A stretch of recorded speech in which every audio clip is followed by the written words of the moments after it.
2 chiffres suffisent à rompre un équilibre déjà fragile et à signaler qu'un cycle touche à sa limite. En quelques mois, un pays autrefois classé parmi les plus dépendants de l'aide occidentale pivote vers Cuba et le Venezuela, sous l'impulsion directe d'Ibrahim Traoré, prenant à contre-pied ses anciens parrains.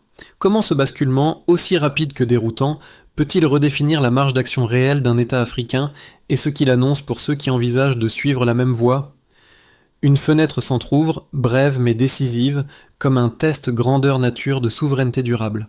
Le pari engagé par le Burkina Faso repose sur une promesse centrale: transformer une rupture géopolitique en levier durable de souveraineté. Cette orientation offre un bénéfice clair et mesurable: réduire les dépendances extérieures de manière structurée. Pour les autorités, l'enjeu dépasse la simple diversification diplomatique.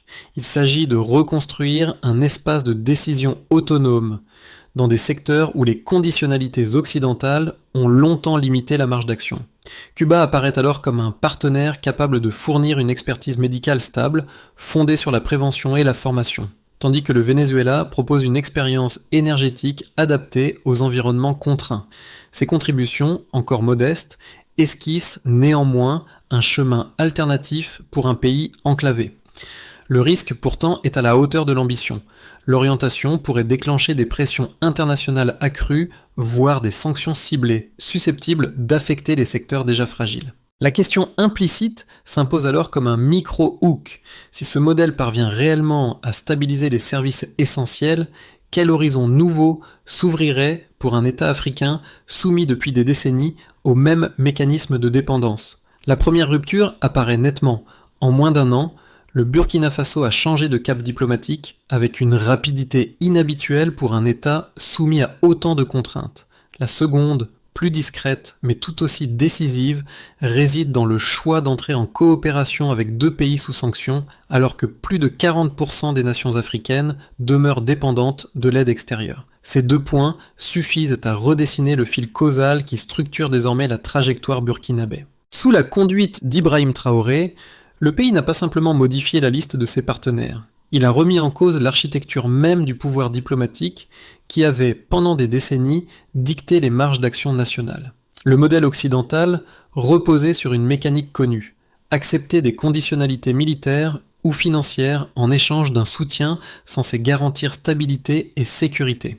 Mais cette logique a fini par instaurer un cercle vicieux de dépendance, réduisant la capacité institutionnelle à définir des priorités propres.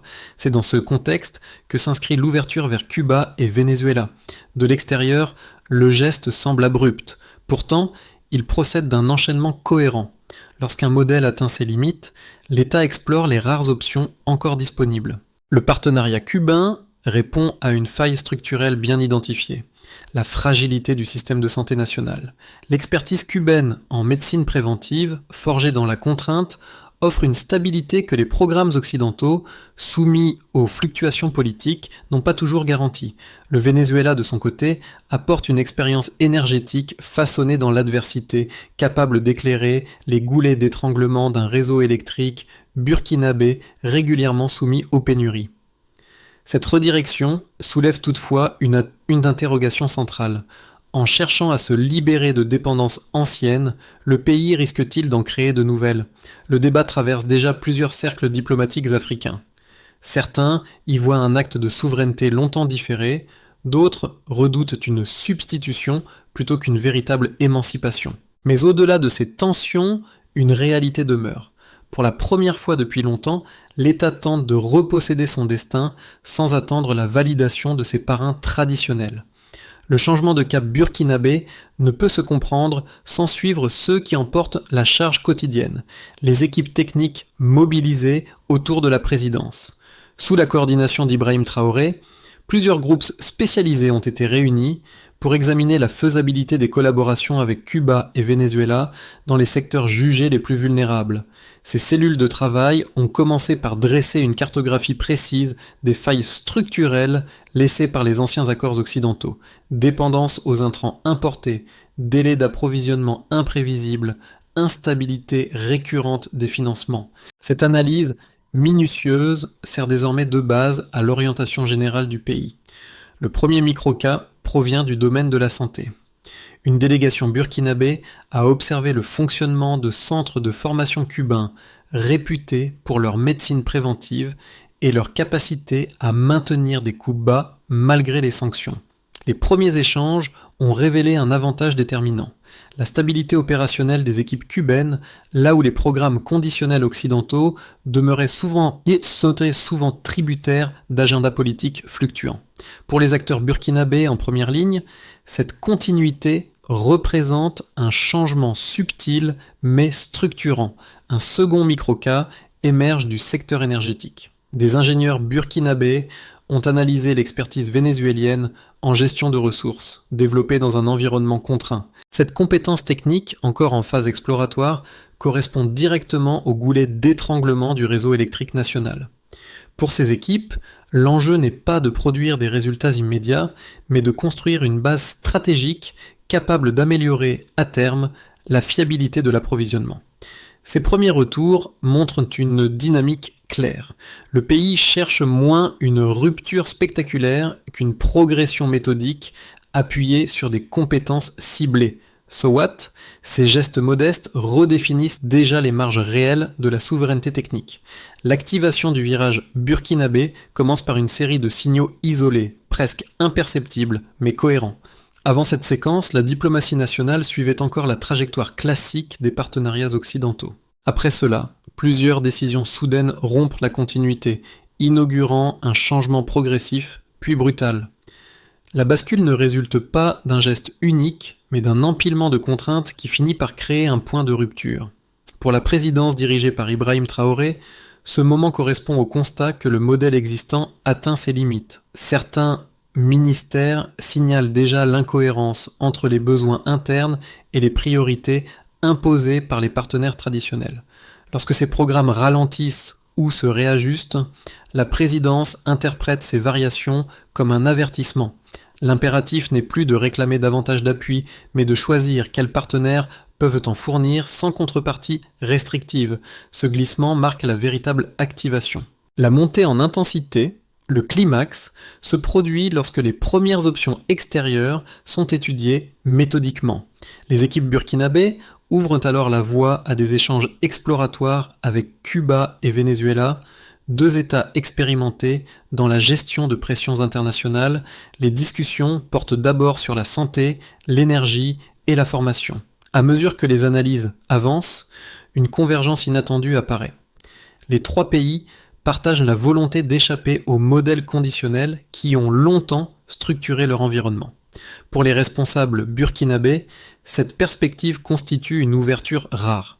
Les centres cubains offrent un exemple de résilience médicale capable de fonctionner malgré les sanctions.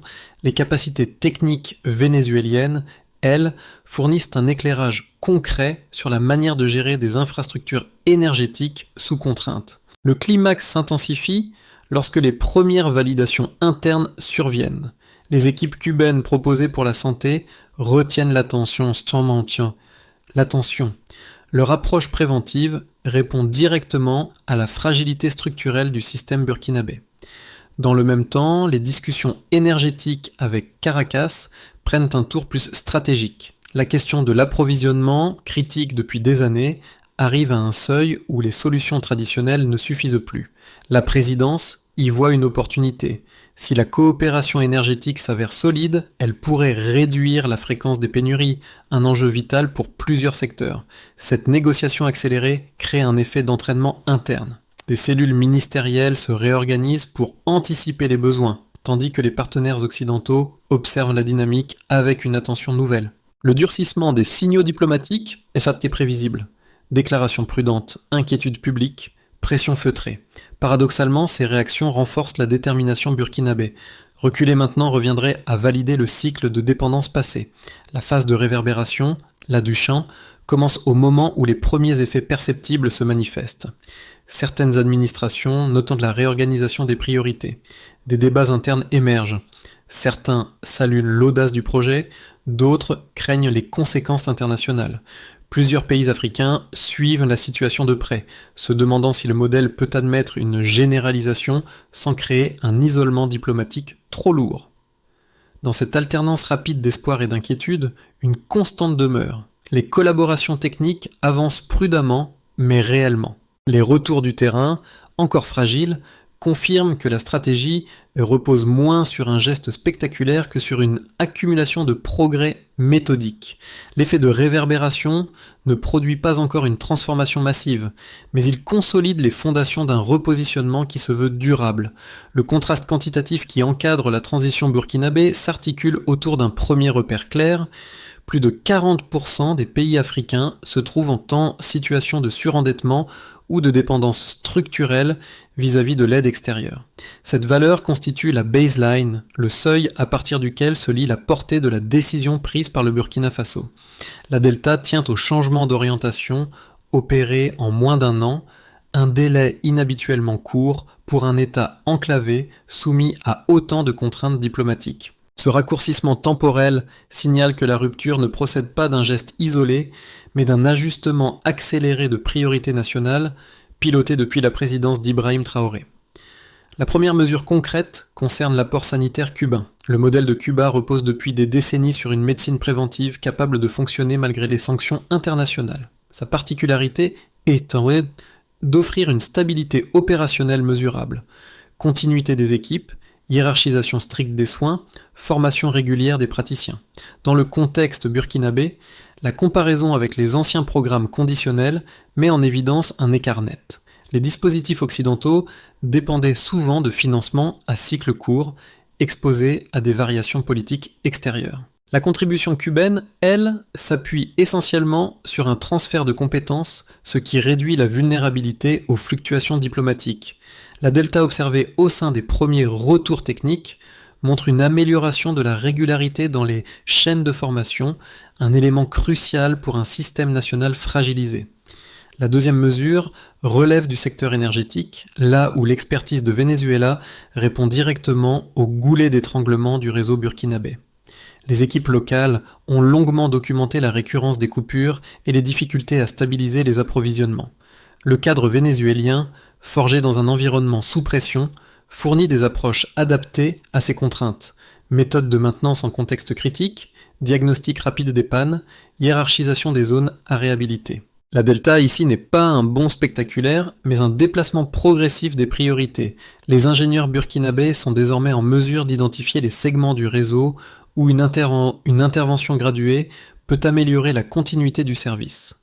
Cette progression, même limitée, marque une différence qualitative avec les tentatives précédentes, souvent fragmentées et dépendantes d'acteurs extérieurs. La troisième mesure porte sur le temps d'ajustement institutionnel. Le virage burkinabé s'est déployé dans un laps de temps réduit, une caractéristique peu fréquente dans la région. Les pays dépendants de l'aide extérieure mettent traditionnellement plusieurs années à modifier leur schéma diplomatique. Ici, l'adoption accélérée d'un nouveau cadre de coopération signale une révision interne des chaînes de décision. Cette rapidité constitue un indicateur en soi. Elle montre que la présidence, soutenue par des groupes techniques structurés, a cherché à synchroniser les ministères concernés pour réduire les lenteurs administratives. L'objectif n'était pas d'obtenir des résultats immédiats, mais de créer une dynamique suffisamment continue pour résister aux pressions extérieures prévisibles. Ces trois mesures, dépendance régionale, résilience sanitaire, capacité énergétique, permettent de cerner la portée réelle du basculement engagé. Aucune ne traduit encore une transformation massive du pays. Pourtant, chacune introduit un élément quantifiable dans une trajectoire longtemps capturée par des conditionnalités rigides. L'ensemble dessine un point d'inflexion mesurable. Le Burkina Faso tente d'amarrer sa souveraineté à des compétences techniques plutôt qu'à des flux financiers fluctuants. Pour un État sans accès maritime, cette stratégie représente un test grandeur nature de résilience institutionnelle. Le débat autour de l'orientation prise par le Burkina Faso repose sur deux visions cohérentes, toutes deux fondées sur des arguments solides. La première met en avant la quête de souveraineté. Pour ses partisans, la rupture opérée sous la conduite d'Ibrahim Traoré constitue une sortie nécessaire d'un cycle de dépendance devenu structurel.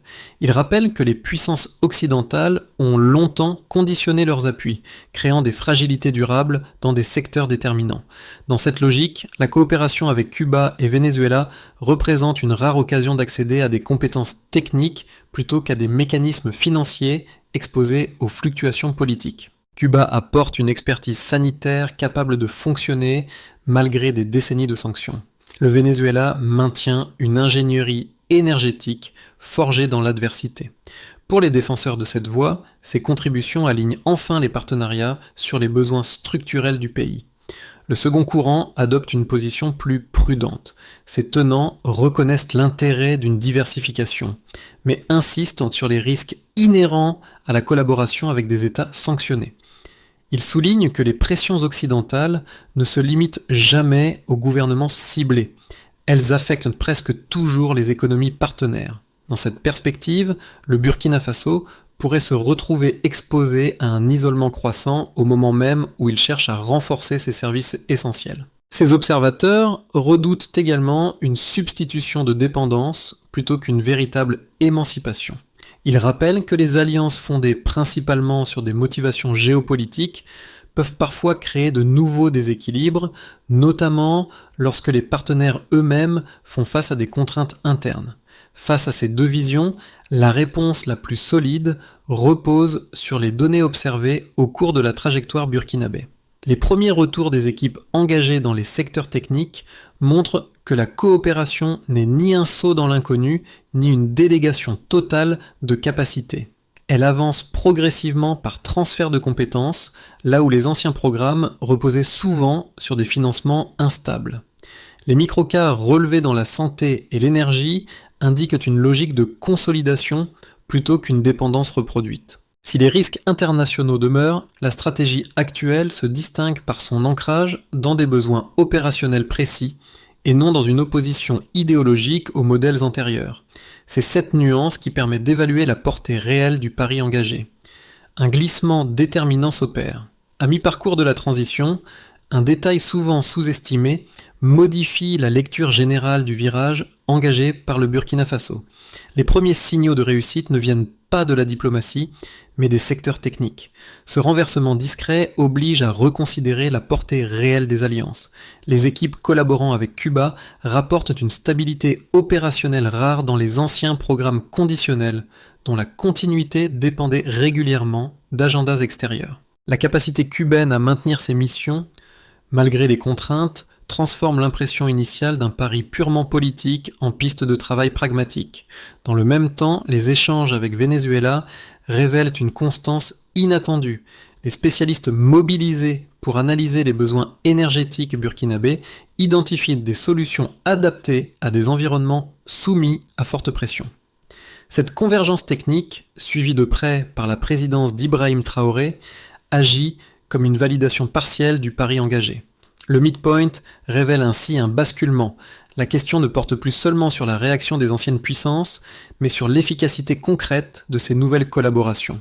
À partir de ce point, l'équilibre initial commence réellement à se déplacer. Les premiers effets du réalignement stratégique du Burkina Faso apparaissent par strates successives, structurées selon les acteurs directement concernés. Pour l'État, dans ce cas, le changement d'alliance ouvre un espace de manœuvre inédit. La coopération sanitaire initiée avec Cuba renforce la capacité technique d'un secteur longtemps fragilisé par la dépendance à des programmes occidentaux fluctuants. La logique de transfert de compétences, déjà perceptible dans les premières formations, donne aux administrations burkinabées un outil pour stabiliser leurs priorités sans attendre une validation extérieure. Dans le domaine énergétique, les échanges avec Venezuela offrent des pistes pour réduire à terme la fréquence des coupures. Cette recomposition permet à l'appareil public de réajuster son architecture opérationnelle. Toutefois, les pressions internationales demeurent et l'État doit gérer l'équilibre délicat entre avancées techniques et tensions diplomatiques. La présidence, sous la conduite d'Ibrahim Traoré, navigue ainsi dans une équation où chaque progrès, même modeste, doit être consolidé pour éviter une fragilisation institutionnelle. Pour les entreprises, ici, Pour les entreprises, les répercussions sont plus ambivalentes. Les acteurs locaux opèrent dans un environnement où les sanctions potentielles évoquées par certains partenaires occidentaux représentent un risque réel. Cette incertitude incite à une prudence généralisée dans la planification des investissements. Pourtant, certains secteurs identifient déjà des opportunités liées aux nouvelles alliances. L'expertise médicale cubaine peut stimuler des activités connexes dans la formation, tandis que les compétences énergétiques vénézuéliennes ouvrent des perspectives d'amélioration des infrastructures. Ces signaux restent limités, mais ils témoignent d'une possible reconfiguration du tissu économique, à condition que les premiers projets aboutissent suffisamment pour lever les hésitations du secteur privé. Du point de vue de la population, les bénéfices immédiats demeurent mesurés. Dans la santé, l'arrivée de compétences cubaines nourrit l'espoir d'un soutien plus régulier que celui assuré par les programmes conditionnels antérieurs. Le modèle préventif, au cœur de l'expertise cubaine, pourrait progressivement améliorer l'accès aux soins. Dans l'énergie, les effets sont plus lents. La priorité réside dans la stabilisation des zones les plus exposées aux coupures. Les habitants perçoivent surtout la nécessité d'une continuité minimale pour sécuriser la vie quotidienne. Ces avancées dépendront du rythme d'exécution des projets techniques, encore à un stade précoce. Enfin, dans l'environnement régional et international, le réalignement burkinabé agit comme un signal fort. Plusieurs pays africains observent avec attention cette tentative d'émancipation d'un modèle de dépendance ancien. Ils cherchent à déterminer si une telle stratégie peut fonctionner sans générer un isolement diplomatique trop lourd. Les puissances occidentales, elles, scrutent les impacts potentiels de ce virage, conscientes que la réussite partielle du modèle pourrait encourager d'autres États à explorer des alternatives. La situation burkinabé devient ainsi un test grandeur nature de souveraineté appliquée. L'évolution du Burkina Faso au cours des 12 prochains mois peut être envisagée à travers 3 trajectoires distinctes qui dessinent un éventail de possibles allant de la consolidation méthodique à la fragilisation accélérée. Ces scénarios ne reposent pas sur des projections hasardeuses, mais sur les dynamiques déjà observées dans les secteurs sanitaires et énergétiques, ainsi que sur les tensions diplomatiques entourant la stratégie actuelle conduite par Ibrahim Traoré. 1. Scénario de base. Progression graduelle et cohérence maintenue. Dans cette trajectoire, la coopération prévue avec Cuba et Venezuela avance par étapes. Les programmes de santé cubains se stabilisent et renforcent la formation des personnels sans bouleverser immédiatement l'offre de soins. Les ingénieurs burkinabés, appuyés par l'expertise vénézuélienne, améliorent progressivement l'identification des zones critiques du réseau énergétique. Les bénéfices restent limités, mais visibles. Une consolidation des acquis suffisamment forte pour maintenir la cohérence générale du virage engagé. Sur le plan diplomatique, les tensions persistent, mais restent gérables. Ce scénario représente la continuité logique de la dynamique actuelle. 2. Scénario optimiste, accélération sectorielle et crédibilité accrue. Ici, les collaborations techniques produisent des résultats plus rapides que prévu. Les équipes cubaines parviennent à installer des cycles courts de formation qui améliorent l'accès aux soins dans certaines zones urbaines et régionales. Dans l'énergie, les méthodes vénézuéliennes stabilisent plusieurs segments vulnérables du réseau, réduisant la fréquence des coupures dans les secteurs prioritaires. La présidence obtient ainsi des preuves tangibles que le modèle de coopération alternative peut fonctionner malgré les pressions extérieures. Ce succès partiel confère au pays une crédibilité nouvelle, observée avec intérêt par d'autres États africains désireux d'échapper aux conditionnalités traditionnelles. Le Burkina Faso devient alors un laboratoire stratégique. 3. Scénario défavorable, durcissement externe et lenteur interne. Dans cette hypothèse, les réactions occidentales se renforcent et entraînent des contraintes diplomatiques ou économiques susceptibles de ralentir l'exécution des projets. Les collaborations techniques avec Cuba et le Venezuela peinent à franchir les obstacles logistiques, tandis que les résultats se font attendre. Cette stagnation nourrit des inquiétudes internes et fragilise la cohésion administrative. L'État doit alors arbitrer entre les ambitions initiales et la gestion d'une pression accrue. Ce scénario, bien que pessimiste, demeure plausible dans un contexte international où les marges de manœuvre d'un pays enclavé restent limitées. Pour de nombreux observateurs, la réorientation du Burkina Faso vers des partenariats avec Cuba et Venezuela peut sembler lointaine. Pourtant, ces implications concernent directement 3 catégories de publics qui suivent cette évolution avec des attentes différentes, parfois contradictoires. Sous la conduite d'Ibrahim Traoré, chacune de ces attentes se trouve désormais réinterprétée à la lumière d'un virage diplomatique inédit. Le premier groupe rassemble ceux qui s'intéressent aux questions de souveraineté africaine. Pour eux, ce changement représente un laboratoire rare. Un État enclavé tente de rompre avec un modèle de dépendance installé depuis des décennies.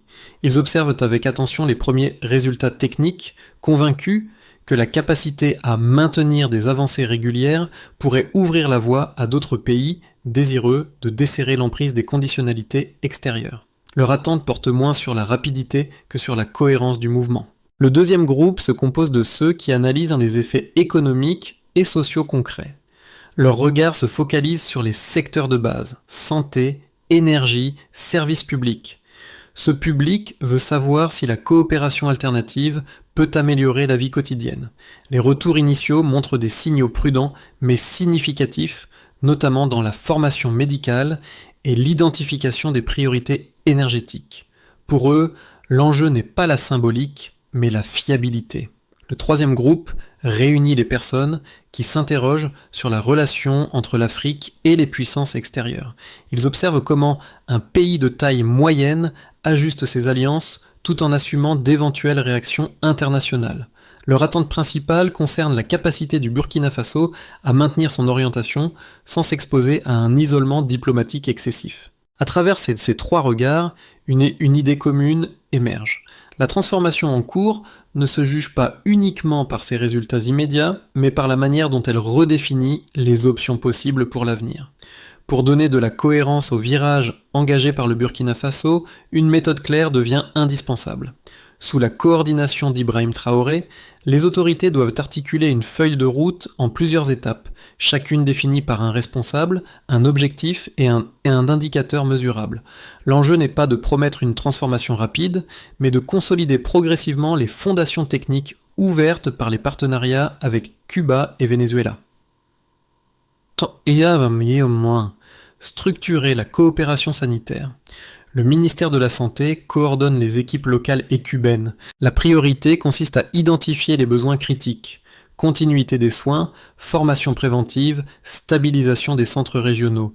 L'indicateur principal repose sur la régularité des sessions de formation et la réduction des interruptions dans les services essentiels. Objectif, créer une base opérationnelle continue. 2. Stabiliser les segments énergétiques prioritaires. Les ingénieurs nationaux travaillent avec les spécialistes vénézuéliens pour repérer les zones où les coupures sont les plus fréquentes. Les interventions se déroulent par phases courtes afin d'évaluer chaque amélioration avant de passer à l'étape suivante. Mesure clé, diminution progressive de la fréquence des pannes dans 3 zones pilotes. 3. 3. Synchroniser les ministères impliqués. Un comité interinstitutionnel harmonise les calendriers, évite la dispersion des ressources et élabore un tableau de bord trimestriel. L'objectif est de maintenir le rythme administratif nécessaire aux projets techniques, souvent fragilisés par les lenteurs internes. Indicateur, respect d'au moins 65% des échéances fixées. 4. Communiquer de manière maîtrisée. Les autorités expliquent les objectifs sans surpromettre, insistant sur la progression graduelle. La communication vise à préserver la cohésion interne face aux pressions extérieures et à ancrer la stratégie dans une compréhension collective. But, stabiliser les attentes publiques. Lorsque l'on revient aux premières équipes techniques évoquées plus tôt, celles qui observaient les centres de formation étrangers ou analysaient les segments énergétiques fragiles, une image s'impose peu à peu, celle de groupes modestes, mais porteurs d'une responsabilité disproportionnée. Leur travail discret, souvent invisible dans le tumulte diplomatique, constitue pourtant la matière première de tout changement durable. C'est à travers leurs gestes précis, leur rapport minutieux et leur capacité à absorber des contraintes successives que le projet engagé prend une dimension humaine. Dans cette scène élargie, la position d'Ibrahim Traoré apparaît sous un autre angle. Il ne s'agit plus seulement d'un dirigeant opérant un virage géopolitique, mais d'un acteur confiant au terrain la charge de réinventer les marges d'autonomie du pays.